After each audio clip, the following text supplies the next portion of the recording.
오늘 대강절, 대림절 두 번째 주일입니다. 또 주님의 오심을 기대하고 기도하면서 오늘 이 시간 다 같이 일어나셔서 대림절 두 번째 주일 예배를 시작하도록 하겠습니다. 기도하시겠습니다.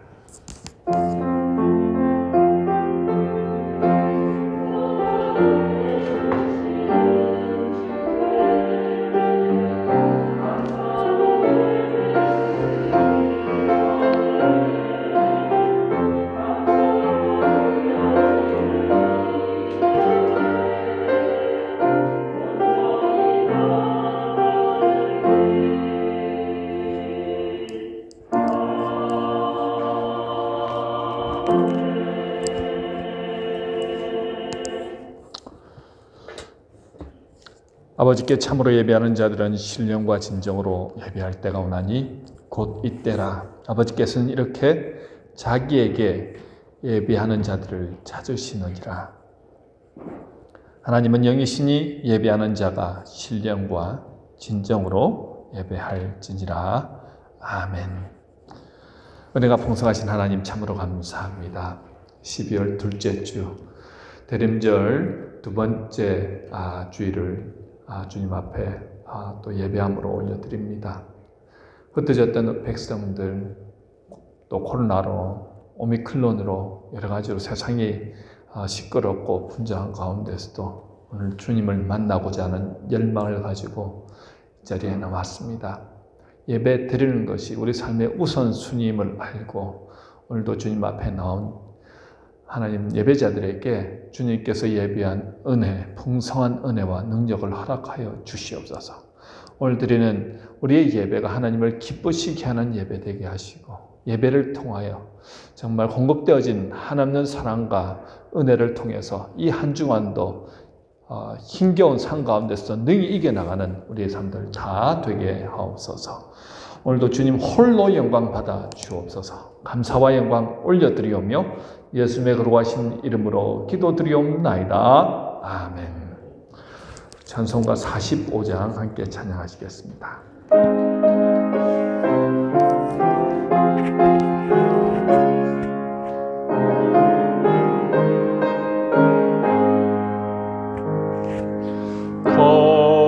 거룩한 주의 날 주 앞에 모여서 찬양과 경배를 주님께 드리세. 주님의 크신 사랑 놀라운 주의 은혜 귀하신 주께 영광을 돌리세. 엎드려 경배하세. 주님의 크신 은혜 영원토록 할렐루야. 소리 높여 찬양하세. 거룩한 주의 날 주 앞에 모여서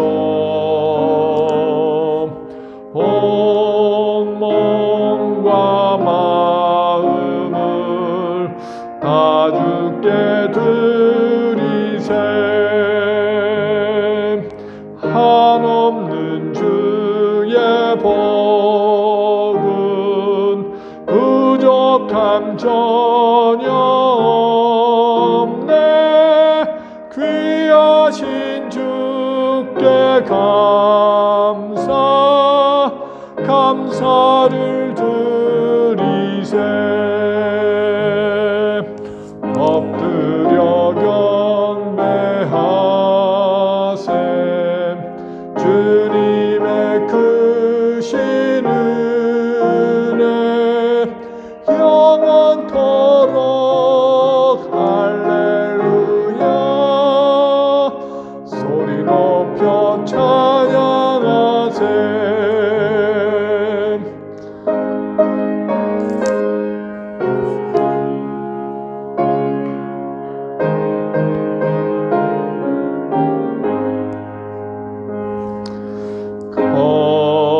거룩한 주의 날 주 앞에 모여서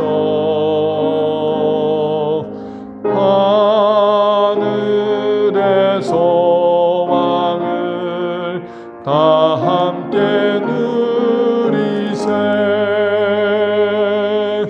날마다 주의 성령 우리를 인도하니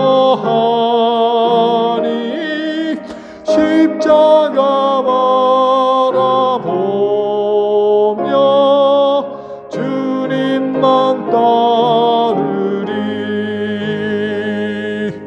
엎드려 경배하세.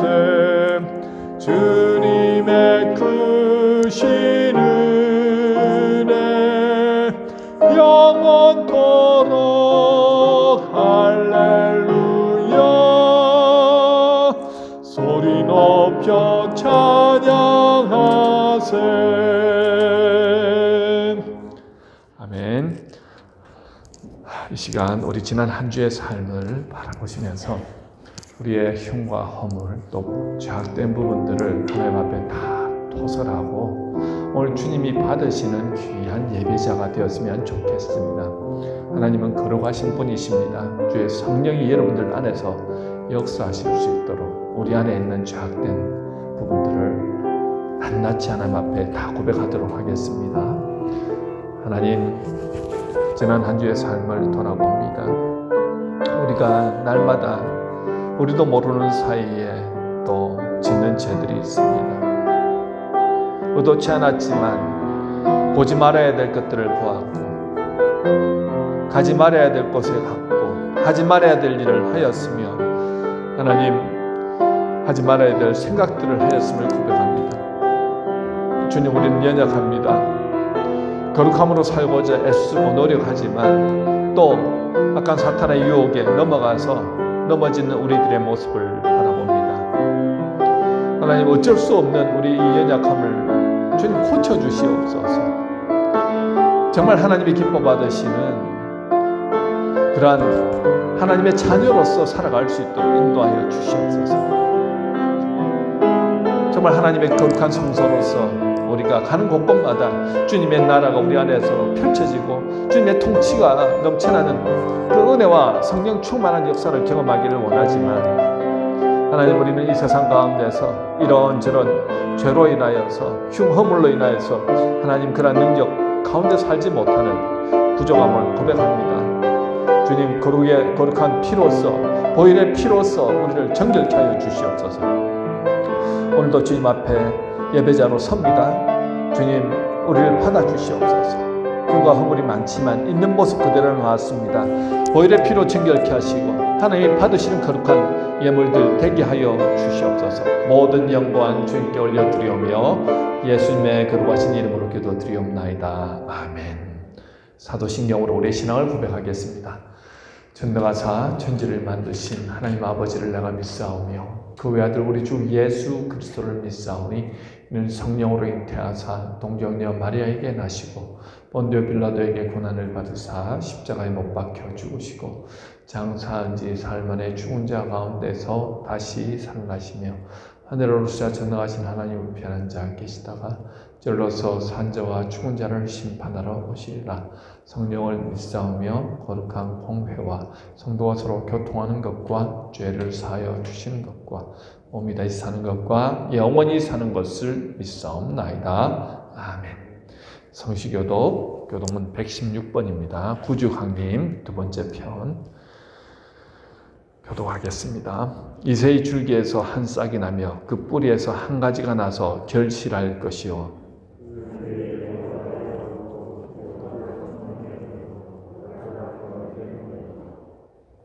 지식과 여호와를 경외하는 영이 강림하시리니 여호와를 경외함으로 그의 눈에 보이는 대로 심판하지 아니하며 그의 귀에 들리는 대로 판단하지 아니하며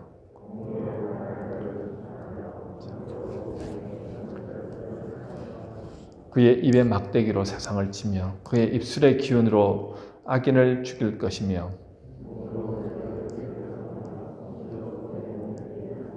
그때 이리가 어린 양과 함께 살며 표범이 어린 염소와 함께 누우며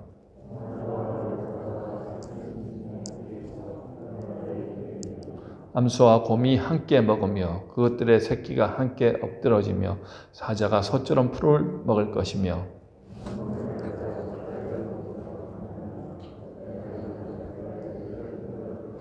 내 거룩한 산 모든 곳에서 해됨도 없고 사함도 없을 것이니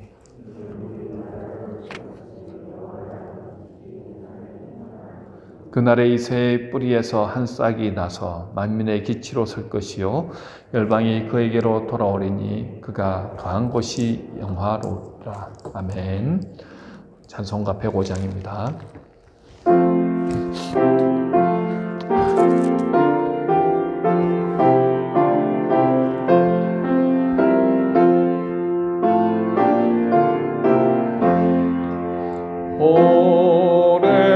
오랫동안 기다리던 주님 강림하셔서 죄에 매인 백성들을 자유 얻게 하시네. 주는 우리 소망이요 힘과 위로 되시니 오랫동안 기다리는 많은 복을 받겠네. 모든 백성 구하려고 임금으로 오시니 영원토록 우리들을 친히 다스리시네. 죄로 상한 우리 마음 은혜로써 고치고 주의 빛난 보좌 앞에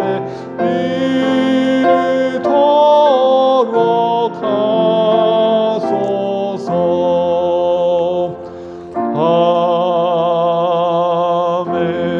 아멘. 자리에 앉으시고 저희들을 대표해서 임명규 장로님 기도해 주시고 성경 목록은 누가복음 3장 1절에서 6절 말씀입니다.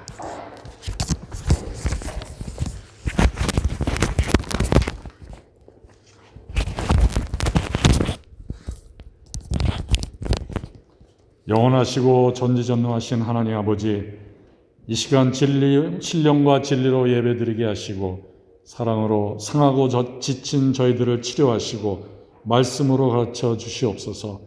한 해의 삶을 정리하며 마무리 짓는 12월을 맞아 하나님과의 관계 속에서 저희의 믿음을 돌아보게 하여 주시옵소서.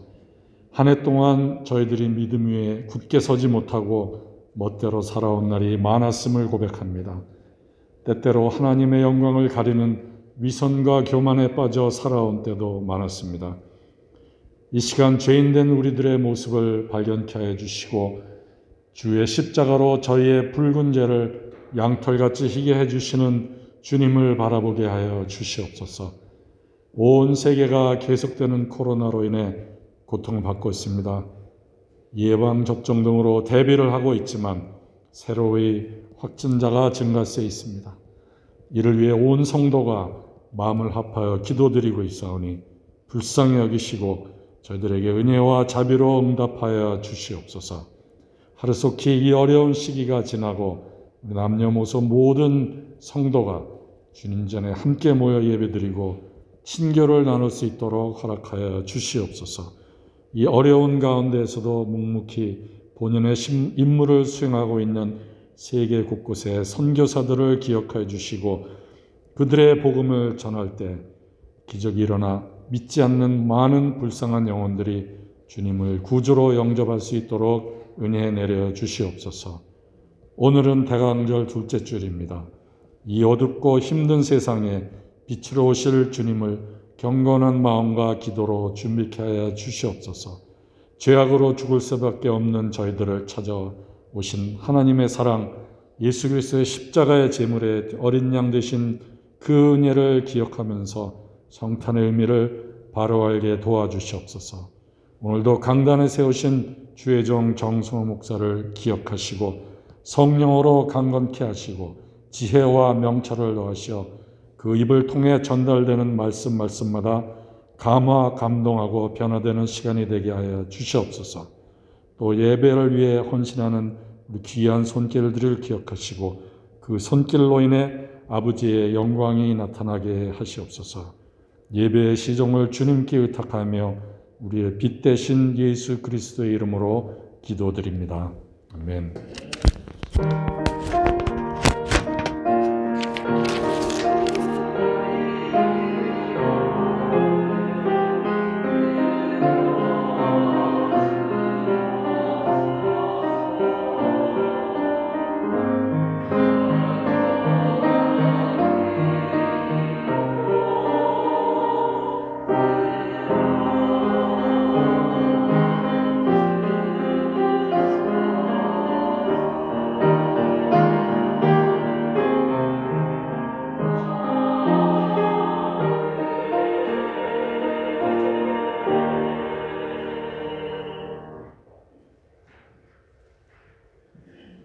이베리오 황제가 통치한 지 15해, 곧 본디오 빌라도가 유대의 총독으로, 헤롯이 갈릴리의 분봉왕으로, 그 동생 필립이 이두레와 라모니 지방의 분봉왕으로, 루살리아가 아빌레네의 분봉왕으로, 안나스와 가야바가 대제사장으로 있을 때 하나님의 말씀이 빈 틀에서 사가랴의 아들 요한에게 임한지라. 요한이 요단강 부근 각처에 와서 죄 사함을 받게 하는 회개의 세례를 전파하니 선지자 이사야의 책에 쓴 바 광야에서 외치는 자의 소리가 있어 이르되 너희는 주의 길을 준비하라. 그의 오실 길을 곧게 하라. 모든 골짜기가 메워지고 모든 산과 작은 산이 낮아지고 굽은 것이 곧아지고 험한 길이 평탄하여질 것이요 모든 육체가 하나님의 구원하심을 보리라 함과 같으니라.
귀한 찬양 감사합니다. 오늘은 대림절 두 번째 주일 주의 길을 준비하라 라는 제목으로 말씀을 전하도록 하겠습니다. 대림절 첫 번째 주는 하나님 나라를 소망하며 재림하실 예수님을 기다리는 주간이라고 말씀드렸고요. 대림절 두 번째 주일은 하나님 나라가 이루어질 수 없도록 서로 다투고 싸우고 분쟁하며 시기했던 우리의 제약된 모습을 회개하며 평화의 왕으로 오실 예수님을 기다리는 주간입니다. 자, 오늘은 본문의 말씀을 통해서 주님의 길을 예비한 세례 요한의 부르심과 그가 선포한 메시지를 통해서 우리 믿음의 사람들이 어떤 마음과 자세로 이 대림절 기간을 보내야 하는가에 대해서 말씀을 전하도록 하겠습니다. 자, 오늘 본문은요, 세례 요한이 하나님의 부르심을 받고 어두운 가운데 살아가는 이스라엘 백성들에게 회개의 메시지를 전하는 내용이지요. 자, 본문 1절, 2절에 보면 여러 사람들의 이름이 나옵니다. 자, 5명의 정치 지도자들의 이름이 나오고요. 2명의 종교 지도자들의 이름이 나옵니다. 자, 5명 중에 2명은 로마인이고 3명은 이제 분봉왕이었던 사람들의 이름인데요. 먼저 우리 디베리오 황제가 통치한 지 15해째라고 말하는데 디베리오 황제는 로마 황제입니다. 예수님이 탄생하셨을 때 그 당시의 황제가 누구라고요? 통일 로마 제국의 1대 황제 아구스도였는데 이 아구스도가 재혼한 그 아내의 아들이 바로 이 디베리오였습니다. 그러니까 의붓 아들이었죠. 근데 이 의붓 아들을 자기 아구스도의 친딸과 결혼을 시켰습니다. 그러면 의붓 아들이기도 하고 또 사위가 되기도 하죠. 예, 그랬던 디베리오를 나중에는 자기의 양자로 삼아서 이제 황권을 물려줍니다. 그러니까 이 디베리오는 아구스도와 사위가 되기도 하고 의붓 아들이기도 하고 양자가 되기도 하는 그런 관계라는 거죠. 자, 디베리오가 황위를 물려받고 로마를 통치하는데 여러 곳에서 또 반란이 일어나고 그러다 보니까 이 사람이 그 각 식민지마다 굉장히 폭압 정치를 했다는 겁니다. 폭정했다는 거죠. 그런 지금 시대 상황이라는 걸 보여주고 있습니다. 자, 그런데요, 이제 그 밑에 본디오 빌라도가 있는데요. 본디오 빌라도는 로마에서 이제 임명한 유대와 사마리아의 총독으로 지금 있었는데 이 사람 하면 여러분 본디오 빌라도 하면 기억나는 것이 예수님에게 사형 언도를 내린 바로 그 사람. 우리 사도신경 아까 암송할 때 기도할 때 우리가 나왔던 바로 본디오 빌라도가 바로 이 사람입니다. 그는 주 26년부터 36년까지 그 유다와 사마리아 지역을 다스렸는데요. 유대교와 유대 문화를 상당히 멸시하던 그런 사람이었습니다. 그러다 보니 유대인들과 여러 차례 부딪힘이 있었다는 거예요. 일례로 그 로마 군인들이 예루살렘 성전 안으로 들어가면서 깃발을 들고 들어갔다는 거예요. 뭐 로마 군인들 입장에서 이제 당연히 깃발을 들고 들어가지 않겠습니까? 그런데 그 로마 깃발 안에는 무엇이 있었냐면요, 황제의 얼굴이 그려져 있었습니다. 이게 무엇을 의미할까요? 그 당시에 로마 황제는 신으로 여겨졌다는 거예요. 그러니까 그 신의 얼굴이 그려진 그 깃발을 들고 예루살렘 성전 안에 들어가서 그것을 꼽았다는 것입니다. 무엇을 의미할까요? 우리의 신이 너의 신을 이겼다. 자, 예루살렘 성전은 유일하신 하나님이 임재하시는 곳인데 그곳에 깃발을 꽂아 넣었으니 유대인들 입장에서는 이건 말이 안 된다는 거죠. 그러면서 거의 뭐 봉기 수준까지 이제 막 그렇게 분위기가 험악해졌다는 것입니다. 그리고 수로의 건설 비용을 충당하기 위해서 어디에 이제 손을 댔냐면 손대지 말아야 될 그 성전 근거에 손을 대었다는 것입니다. 그래서 그것 또한 이제 봉기 수준까지 이제 막 이렇게 직면하기도 했다는 것입니다. 상당히 그 식민지 아래에 있으면서 백성들이 고통을 당하던 시기였다는 것을 여러분 느끼실 수 있겠죠. 그리고 로마가 총독도 세웠지만 그 지역 출신의 왕들도 세워서 그 식민지를 다스렸는데요. 여러분 예수님 당시에 있었던 왕 하면 헤롯 왕 아닙니까? 그 헤롯 왕 이 헤롯 대왕, 1대 왕이라고 한다면 그의 아들들, 10명의 아들 중에서 이제 헤롯 대왕이 죽고 난 다음에 네 왕이 이렇게 네 곳을 분할해서 다스렸는데, 이 로마 제국의 누구죠? 아까 본디오 빌라도가 다스리던 그 유대와 사마리아 지역은요, 사실은 그 아들 중에 한 아들이 2년을 다스리다가 그 성전 안에서 봉기가 일어난 겁니다. 결국은 로마 정부에서 이 왕을 이제 퇴위를 시키고 결국은 이제 총독이 와서 거기를 다스리게 된 거예요. 자, 이 네 왕 중에 오늘 본문에 나오는 헤롯 안티파스가 누굴까요? 결국은 나중에 누구를 죽이죠? 세례 요한을 처형하는 장본인이 바로 이 헤롯 안티파스인데요. 갈릴리 지방의 분봉왕이었습니다. 자, 그런요, 갈릴리 호숫가에 새로운 수도를 건설했는데 그 건설 비용을 충당하기 위해서 결국은 갈릴리 사람들하고 베레아 사람들에게 세금을 받는데요. 사실 그 갈릴리 인원이 어느 정도 되냐면 15만 명인데 15만 명의 세금으로 어떻게 해요? 그 큰 도성을 그렇게 수도를 건설하려고 해보십시오. 그러면 노동력뿐만 아니라 그 비싼 세금 때문에 굉장히 고통을 당하죠. 그래서 그 갈릴리 지역의 주로 주산물이 결국은 이제 물고기를 잡아서 팔아다가 이제 살아가는 건데, 물고기 한 마리당 그렇게 세금을 내게 했으니 물고기를 많이 잡으면 많이 잡을수록 손해를 보는 그런 시스템이었다는 겁니다. 이 백성들이 엄청 고통을 당하는 그런 상황이었다는 걸 보여주죠. 자, 빌립도 헤롯의 또 다른 아들인데 갈릴리의 북부와 동쪽 지역인 그 이두레와 드라고니치라는 지방을 통치를 하였고요.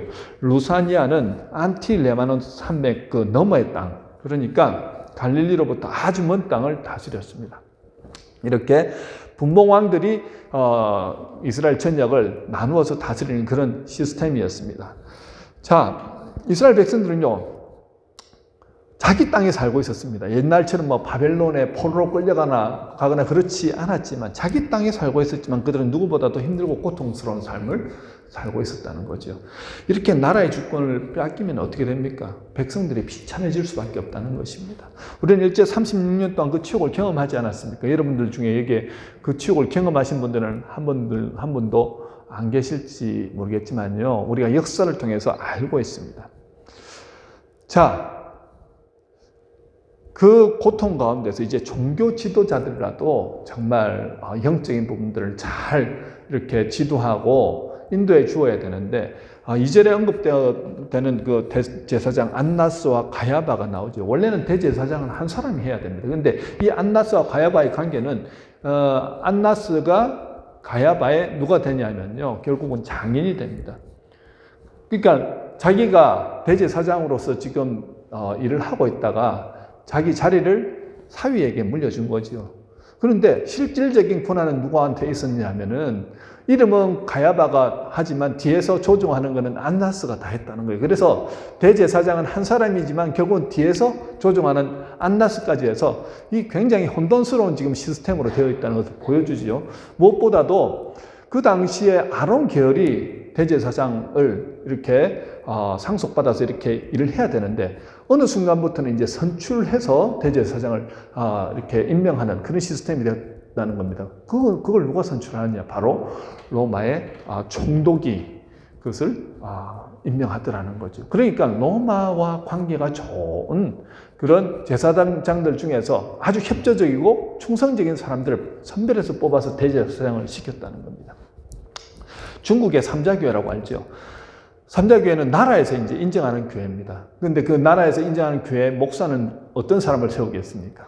공산주의를 신봉하는, 그리고 그렇게 해서 신학교육을 시켜서 목사를 시키는데요. 그러면은 당연히 이 공산주의 체제 하에서 기독교를 인정하는데, 사실은 공산주의와 이 기독교가 함께 갈 수 없습니다. 그래서 우리가 북한이 처음에 밀고 내려왔을 때 가장 먼저 말살했던 것이 교인들 그리고 목회자를 가장 먼저 이렇게 채용하는 것을 우리는 알 수 있지 않습니까? 자, 가장 협조적인 사람을 지도자로 세워가지고 그 로마 정부의 식민지 정책을 잘 협조할 수 있도록 그렇게 만들더라는 겁니다. 그러니 그 밑에 있던 백성들, 시민들은 얼마나 고통스러운 삶을 살았겠습니까? 자, 예수님이 예루살렘에 올라가셨을 때 성전에 탁 들어가니까 그 안에 어떤 사람들이 있습니까? 비둘기 파는 사람, 환전하는 사람, 동물들 매매하는 사람, 그런 사람들 보시면서 여기가 썩었다는 거죠. 그래서 상을 얻고 막 야단을 치고 채찍을 치면서 쫓아보내시는 그런 일이 있지 않습니까? 성전에서 그런 것들을 사고 팔 수 없었는데 이 대제사장들이 어느 순간부터 그것을 허락해 주었다는 거죠. 그것을 통해서 막대한 이익이 있었다는 것입니다. 그 이익으로 자신의 배를 불리고 성전을 보수하고 또 정치 자금으로 쓰더라는 거죠. 성전이 썩을 대로 썩어서 그 안에 지독한 냄새가 나는 시대였다는 것입니다. 그러다 보니 정치도 종교도 민중들에게는 전혀 희망이 되지 못했다는 거죠. 한마디로 암흑 같은 시대를 살아가고 있다는 겁니다. 자, 이 암흑 같은 시대에 하나님은 눈에 보이지 않는 세계에서 일하시고 계시더라는 거죠. 하나님의 절망 같은 세상 가운데서도 누구를 예배해 놓고 계십니까? 바로 세례 요한과 예수님을 예배해 놓고 있더라는 것입니다. 자, 오늘 본문 2절에 보면요, 하나님의 말씀이 빈들에서 사가랴의 아들 요한에게 임한지라고 말씀하고 있습니다. 하나님의 말씀이 요한에게 임했다는 것은 이제는 하나님이 요한을 부르셨다는 거예요. 자, 요한이 이제 대중들에게 나가서 하나님 말씀을 전하고 회개의 세례를 전파하는 삶을 시작하는데, 여러분이 생각하실 때 요한이 몇 살이라고 생각하십니까? 이건 퀴즈입니다. 몇 살이라고 생각하십니까? 한번 잠시만 생각해 보십시오. 우리가 매일 새벽마다 누가복음을 강의하고 있는데요. 누가복음 1장에 보면은 이제 나오지 않습니까?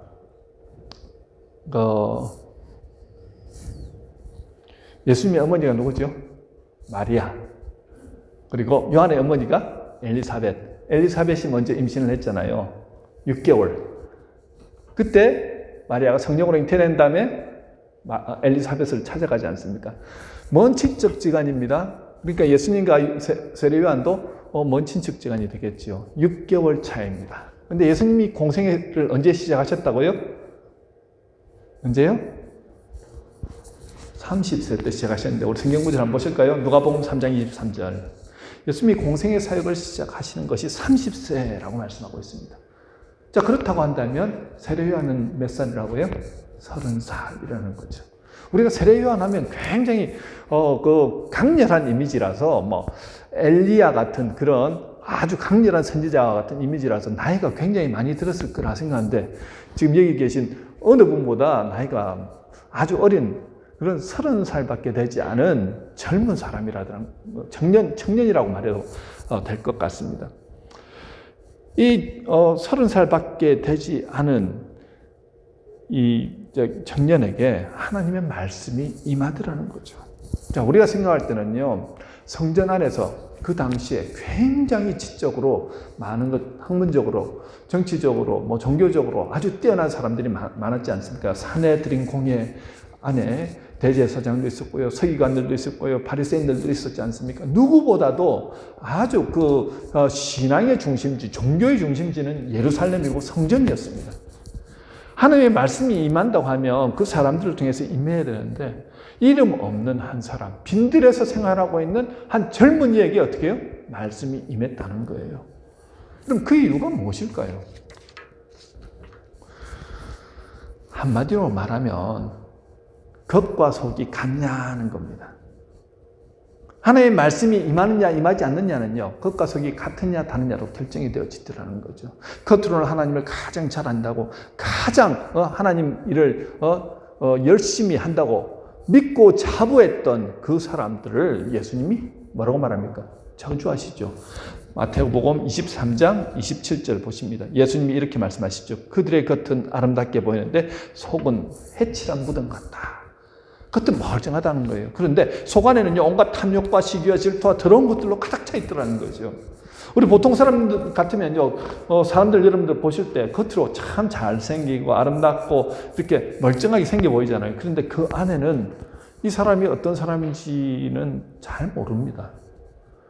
오랜 시간을 지나도 잘 모르는 경우가 많아요. 그런데 우리 주님은 어떻습니까? 딱 사람을 보시면서 중심을 보시지 않습니까? 금방 알아보시지요.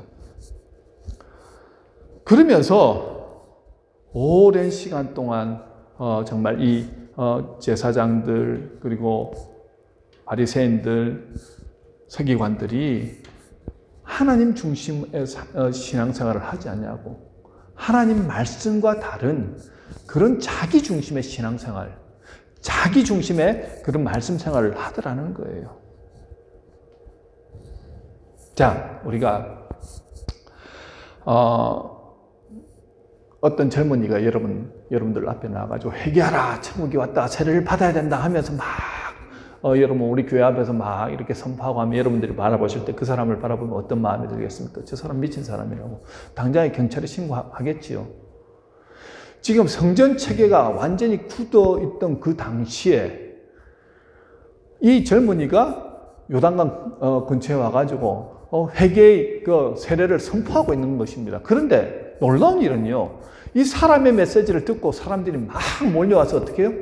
세례를 받고 회개하고 하는 일들이 일어나더라는 거죠. 왜 그런 일이 일어났을까요?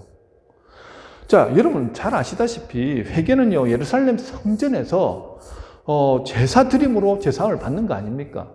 이때까지 전통적으로 그렇게 해서 제사함을 받았다는 거예요. 그것도 1년에 3번이나 가서 정결 예를 치름을 통하여서 자기는 제사함을 받았다라고 그렇게 선포받고 그렇게 살아가는 사람들입니다. 그런데 한 젊은이가 와서 너희들 회개해야 된다고, 그리고 물로 세례를 받아야 된다고 그걸 주장하고 있는 겁니다. 자, 이 사람이요, 누구처럼 아주 유명한 신학교를 나온 것도 아니고 유명한 신학자 밑에서 공부한 것도 아니고 어느 뭐로 보자 겉으로 보면요, 빈들에서 생활할 때 그냥 낙타 트롯을 입고, 그렇죠? 석청과 메뚜기를 먹으면서 살아가는, 어떤 면에서는 가장 볼품없는 사람 아닙니까? 어떤 면에서는 이 거지 같은 그런 사람이 와가지고 막 얘기를 하고 있는 거예요. 그런데 사람들 눈에는 뭐가 보입니까? 뭔가 끌어당기는 묘한 그런 영적인 매력이 있더라는 거죠. 여러분, 그 능력이 어디서 나오겠습니까? 자기가 그 능력을 갖기 위해서 뭔가를 막 준비해가지고 했기 때문에 그런 능력이 나올 거예요. 물론 이제 그럴 수도 있겠지만요, 그 능력은 결국은 하나님이 주시는 거라는 거예요. 영적인 권위는 사람이 주는 것이 아닙니다. 좋은 학교 나왔기 때문에, 좋은 곳에서 박사학위를 받았기 때문에, 아니면은 내가 성경을 많이 알기 때문에 영적인 권위가 주어지지 않다라는 거죠. 하나님으로부터 임해야 된다는 것입니다. 그러면 그 영적인 권위를 하나님 어떤 사람에게 주실 것인가 하는 것에 대해서 한번 생각해 보십시다. 빈들에서 그는 광야 같은 곳에서 오직 정말 성결한 삶, 구별된 삶으로 주님과 독대하는 많은 시간을 그는 가져야 했습니다. 어린 시절부터 그가 태어나고 난 다음에 아버지 사가랴, 어머니 엘리사벳으로부터 무슨 얘기를 들었겠습니까? 너는 태어나기 전부터 아버지가 그 제단에서 분양할 때 주의 천사가 나타나가지고 너한테 너는 절대 포도주 먹으면 안 돼. 독주를 마시면 안 된다. 너는 거룩하고 경건한 삶을 살아야 된다. 그렇게 당부를 하면서 네가 앞으로 정말 주님을 위해서 위대한 일을 할 사람이야. 그런 얘기를 어릴 때부터 계속 듣고 자라지 않았겠습니까? 너는 하나님의 사람이야. 너는 구별된 삶을 살아야 돼. 여러분, 그런 얘기를 아주 어린 시절부터 들으면서 자신이 누구인가, 어떻게 살아야 될 것인가 분명한 정체성을 가지고 그는 준비된 삶을 살아갔다는 거예요. 누가복음 1장 80절 한번 볼까요? 뭐라고 나옵니까? 아이가 자라며 심령이 강하여지며 이스라엘에게 나타나는 날까지 어디에 있었다고요? 빈들에 있으니라. 어린 시절부터 그는요, 하나님 앞에 쓰임받기 위해서 준비된 삶, 구별된 삶을 살아갔다는 것입니다. 하나님의 말씀이 임할 때까지 빈들에서 스스로 자신을 준비하며 살아왔다는 거죠. 여러분, 저와 여러분은 어떻습니까? 하나님께서 저와 여러분을 택하여서 하나님의 자녀로 삼아주셨는데, 하나님 자녀로 삼아주셨을 때는 이 땅에서 뭔가 할 일이 있어서 우리를 이 땅에 보내셨다는 겁니다. 아무도 의미 없이 이 땅에 와서 그냥 살다 가는 사람 한 사람도 없습니다. 하나님께서 보내셨을 때는요, 하나님의 일을 위해서 하나님 주신 사명들이 있다는 거예요. 그것이 뭐 크고 작고 정도의 차이는 있을지 모릅니다. 그렇지만 분명한 목적을 가지고 하나님은 이 땅에 우리를 보내주셨다는 것이죠. 그런데 우리가 하나님 자녀로 부름받아서 여전히 삶의 목적이 무엇을 먹을까, 무엇을 입을까, 무엇을 마실까에만 초점이 맞추어져서 그렇게 살아간다고 한다면 여러분, 우리는 정말 방향을 잃은 그런 방랑하는 인생을 살아갈 수밖에 없다는 것이지요. 세상과 붙으면서 세상에 재밌는 것도 하고 죄도 짓고 이런저런 즐길 것도 즐기면서 하나님께 복도 받고 잘 먹고 잘 살다가 나중에 천국 가면 좋겠다. 혹시 이런 마음으로 살아가신다고 한다면요, 정말 하나님이 그런 분에게 과연 하나님 말씀하실까요? 그럼 그런 분들에게 과연 하나님께서 역사하시겠냐는 거예요. 대제사장들,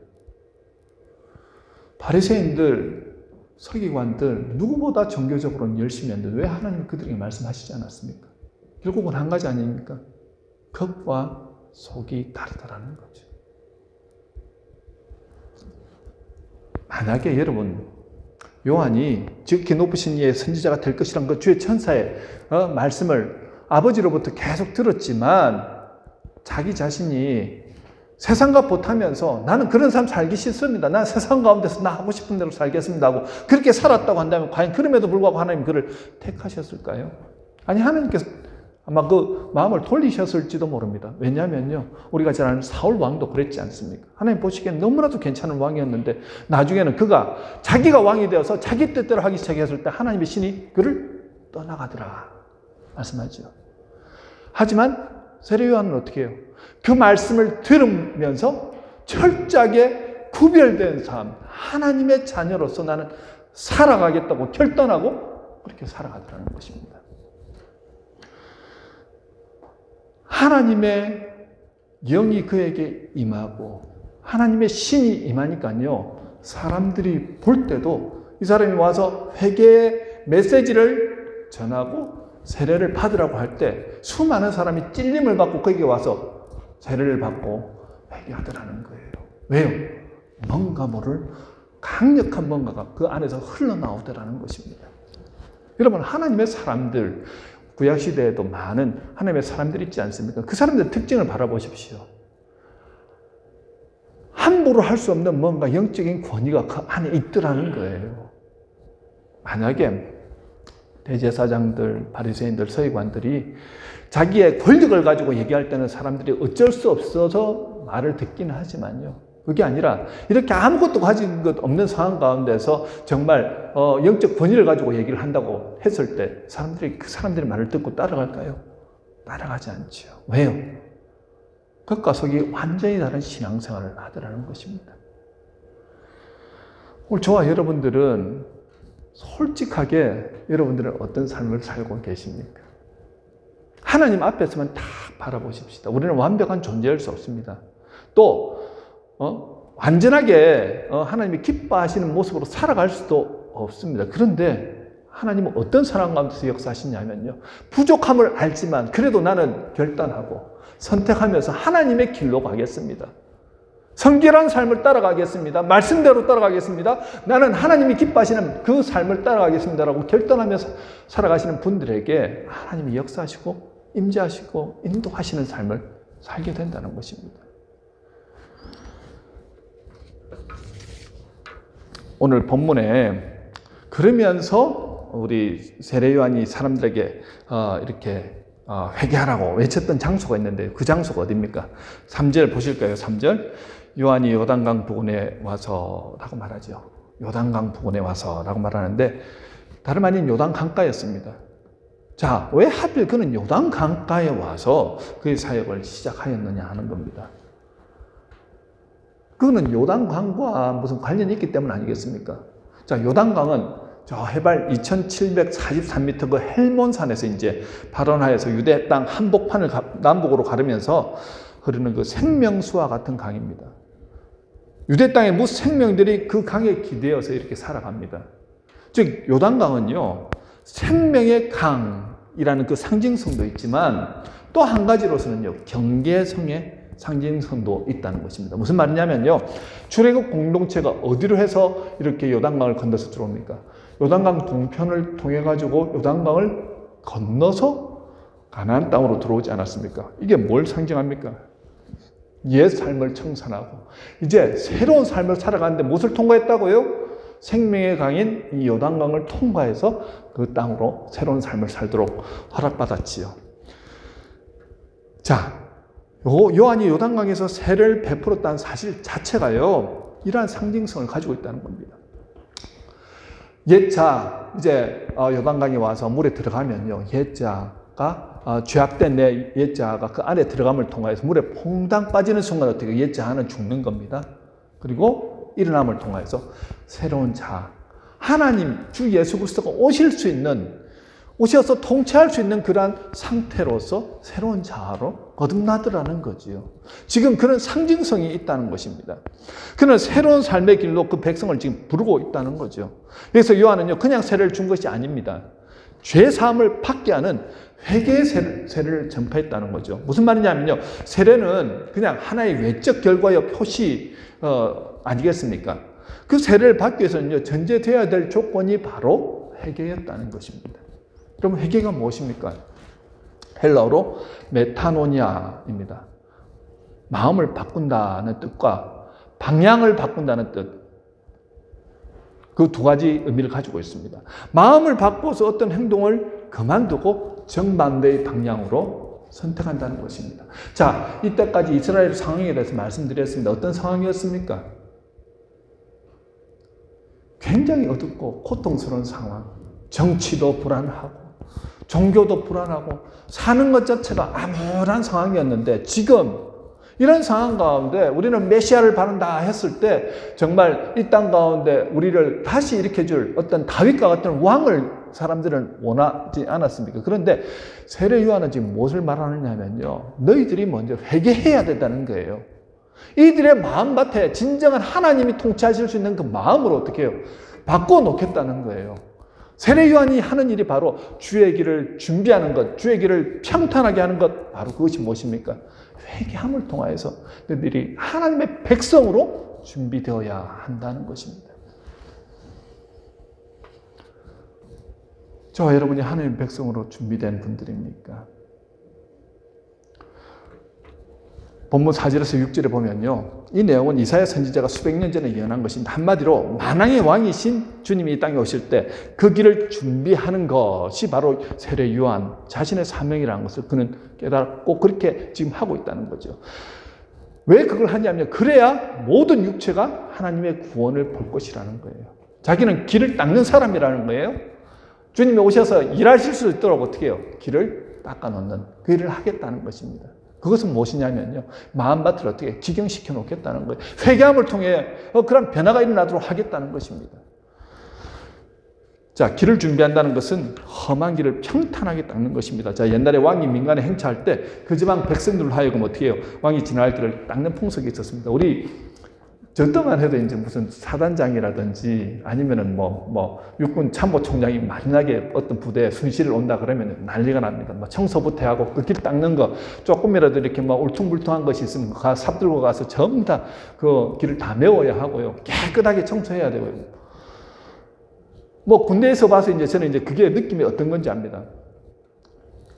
옛날에도 마찬가지였다는 거죠. 왕이 행차하신다 그러면은요, 그 일대를 길을 정비하고 깨끗하게 하고 그렇게 해서 왕이 오실 수 있도록 길을 깨끗하게 닦아둬야 한다는 거죠. 자, 그런데 어떻게 주의 길을 예비하느냐 하는 것을 오늘 본문 5절에서 말씀하는데요, 모든 골짜기가 메워져야 한다고 말씀합니다. 자, 골짜기는요, 이 산과 저 산을 갈라놓는 곳 아닙니까? 이렇게 산이 있으면 이 산과 또 이렇게 산이 있잖아요. 이 두 산을 갈라놓는 게 골짜기라는 거예요.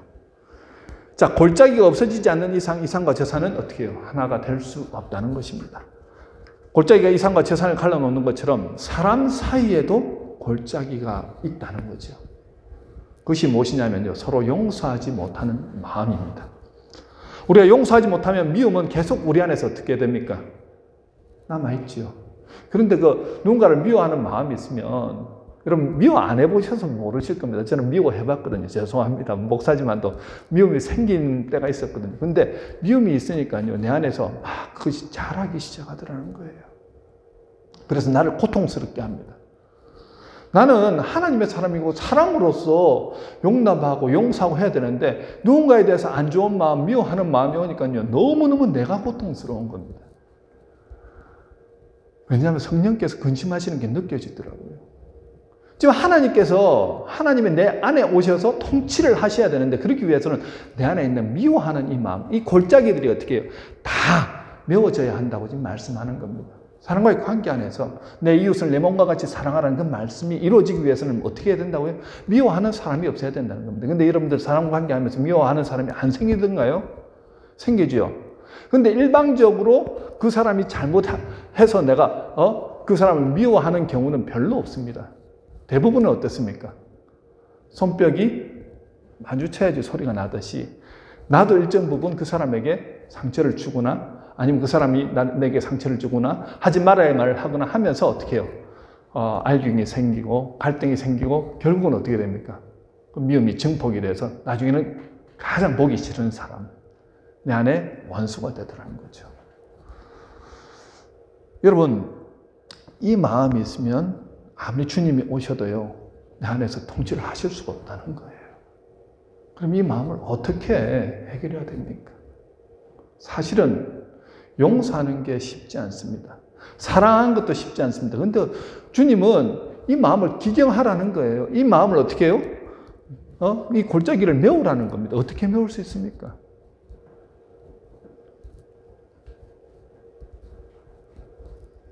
예전에 한 15년 전인가요? TV는 사랑을 싣 거에 한 남자분이 사연을 올려서 그의 아버지를 찾는다는 겁니다. 어린 시절 아버지가 자기를 버리고 이렇게 자기는 어린 시절부터 고원에서 이렇게 자라고 했는데 그 아버지를 너무 보고 싶어서 찾으려고 하는데 찾을 수가 없어서 방송에 부탁을 했으니까 아버지를 찾으려고 그렇게 나왔는데 아버지가 이제 딱 어떻게 찾아서 나오시는데 고개를 푹 숙이고 아무 말도 못하고 그렇게 나오시는 거예요. 근데 그 아들이 그 아버지의 가르니 너무 밝은 미소로 그 아버지를 와락 껴안아주면서 아버지 너무 만나서 반갑습니다. 아버지 사랑합니다 하면서 이제 막 반갑게 이렇게 허그를 하고 그러면서 아버지 저는 아버지를 미워하지 않습니다. 저는 이미 아버지를 용서했습니다. 그 아버지 이제 고개를 탁 뜨는 거예요. 근데 그가 그런 얘기를 하는 겁니다. 사실은 그 4살, 5살 때 정말 혼자 살기 너무 고통스럽고 아버지가 버렸다는 그것 때문에 살 희망을 갖지 못하던 그때 이제 중학교 고원에서 자라면서 그가 정말 예수의 복음을 들었는데 예수를 믿고 살아가려고 하는데 아버지에 대한 그 미움, 두려움, 아버지에 대한 그 증오 때문에 내가 그게 해결이 되지 않더라는 거예요. 그런데 정말 주님 앞에 나아가서 그 십자가를 바라보면서 주님 제발 좀 아버지를 용서할 수 있게 해달라고. 용서가 되지 않는데 내가 뭐 잘못한 게 있으면 내가 이해라도 하겠는데 내가 잘못한 것도 없고 도저히 아버지를 용서할 수 없는데 주님께서 용서해달라고 용서할 마음을 주시옵소서 간절하게 기도하는데 딱 그 마음을 주시더라는 거예요. 네가 너희 아버지를 용서하지 않으면 내가 너 안에서 너와 함께 할 수가 없단다. 이런 이 마음이 갑자기 들더라는 겁니다.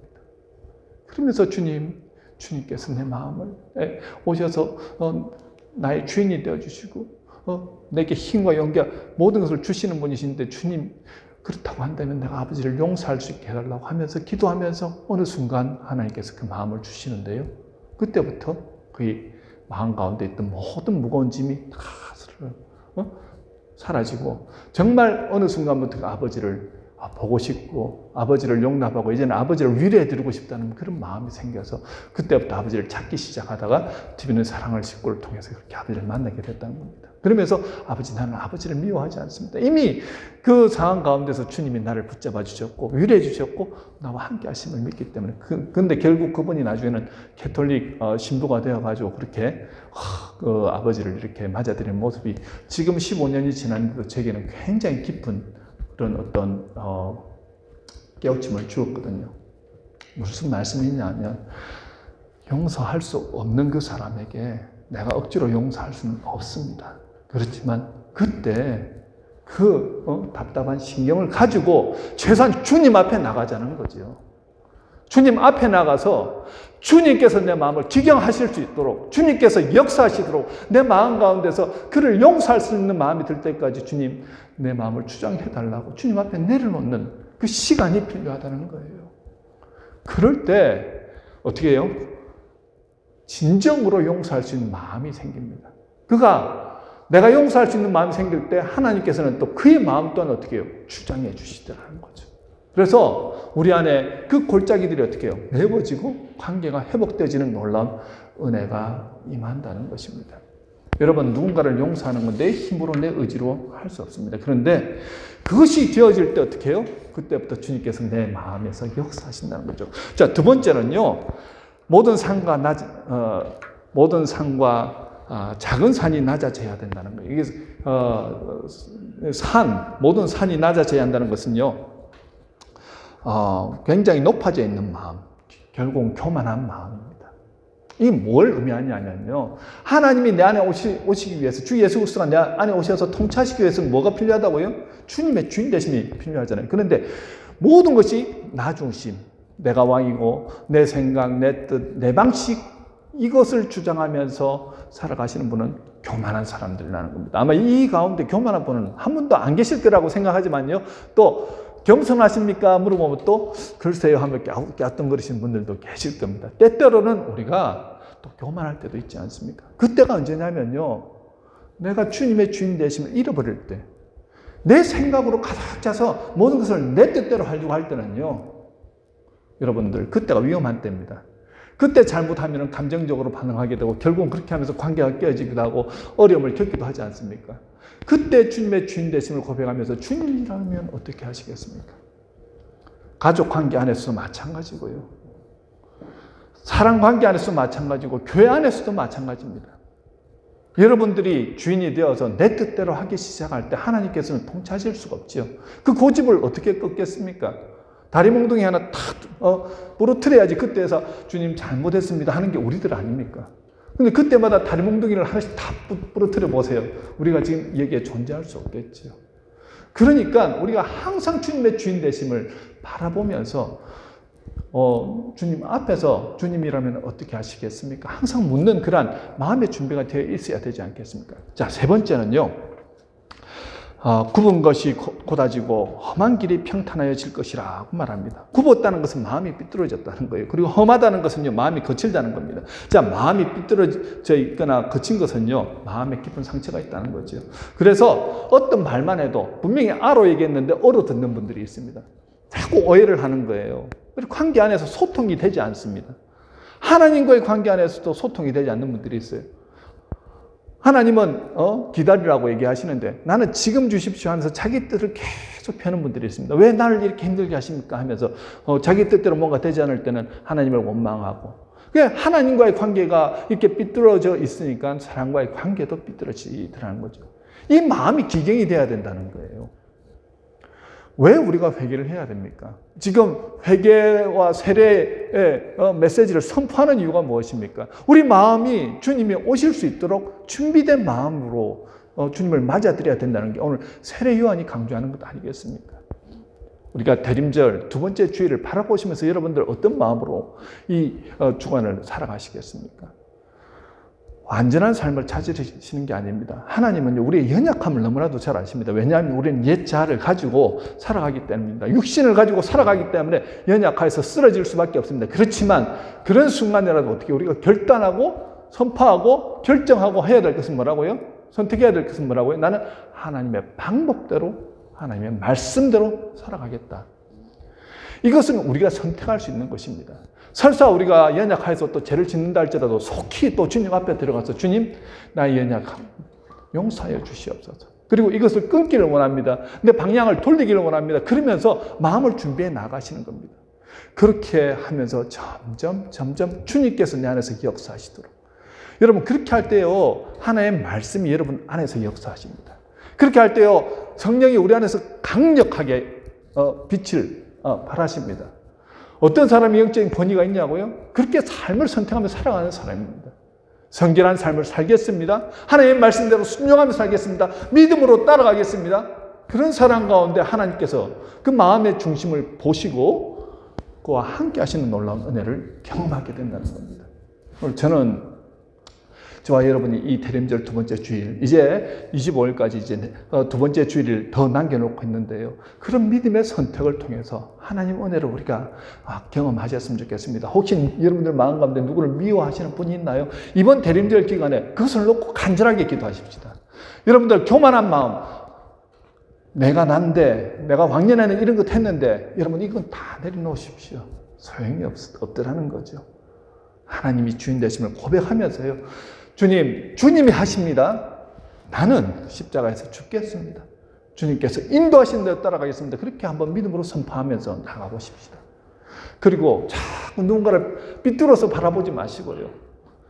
정확하게 볼 수 있는 눈을 주십시오. 그리고 내 안에 있는 삐뚤어진 부분들이 있다고 한다면 주님께서 오늘 나로 깨닫게 하여 주시옵소서. 여러분 그거 선포하면서 이 한 주간을 살아가 보십시다. 아마 믿음으로 선포하고 여러분들이 그렇게 살아가실 때 하나님의 은혜를 날마다 경험하실 것입니다. 그런 은혜를 경험하시는 저와 여러분 되시길 주님의 이름으로 축원합니다. 우리 다 같이 함께 기도하도록 하겠습니다. 기도하시면서 우리가 오늘 좀 결단하시